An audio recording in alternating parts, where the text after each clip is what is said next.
What is up, everyone? It is Marksman here, and I have your daily dose of Search and Destroy. Today, I got my series for you. Not even a game, just a series we're starting. And it is how to win Search and Destroy. Simply put, we're starting with the map Village. Now, winning Search and Destroy, of course, there's skill involved. There's gun skill, there's prediction skill, there's teamwork.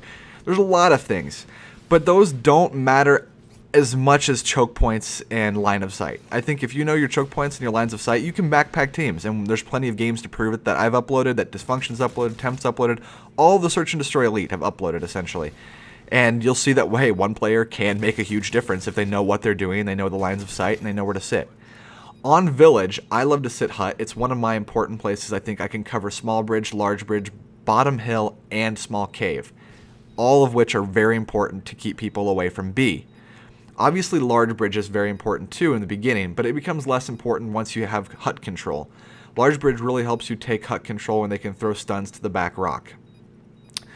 Now that finishes up this round really quick. This is kind of a round you can notice where, hey, I go to hut, I take control, I keep people away, I check all my lines of sight, etc. Now we're going to fade into a overview of the map. Pretty much a top side, you can see everything, how it's going to work. And I'll explain the hotspots and lines of sight to you. And then I'll show you an overview of the same round and how it worked. So here's an overview of Village. Now let's fade in the bomb and spawns and shit. There we go. Okay. A and B. You notice defensive spawn is close to A to begin with, so it's hard to push that naturally. Let's fade in the very important spots to watch B. Alright, the yellow is where you want to be at the beginning of B before you arm the bomb. Once you arm it, it's not as important except for hut.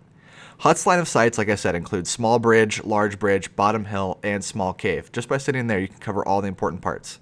Large bridge includes small cave, bottom hill, and back of spawn, which is important too.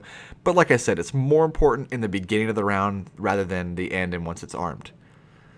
So let's wipe it clean again. There we go. This is why A is such a difficult bomb to push.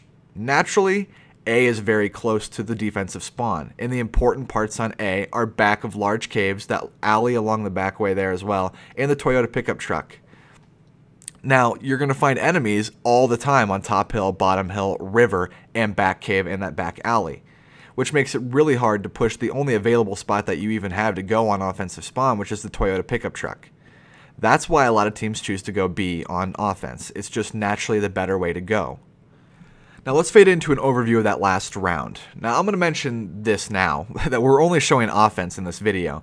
In defense, it's a little different. You know how we're pushing 3 bridge, or 3 small bridge, and how we play, and you want to cover back rock over there with the stun grenades, you see those popping off. It's almost as if you're playing against a good team, you either have to be extremely quick, because you have to get to hut before them, in which you can on defense, but if they pre-stun you, there's no way you can.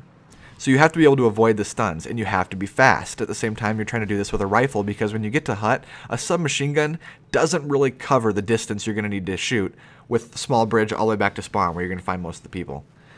But you'll notice how I take hut control, and I sit in hut, cover the back of small bridge along with river, and then we pretty much lock them all out, and we leave one left who has an attempt but doesn't get the bomb, because of course we're all still alive and we know what we're doing.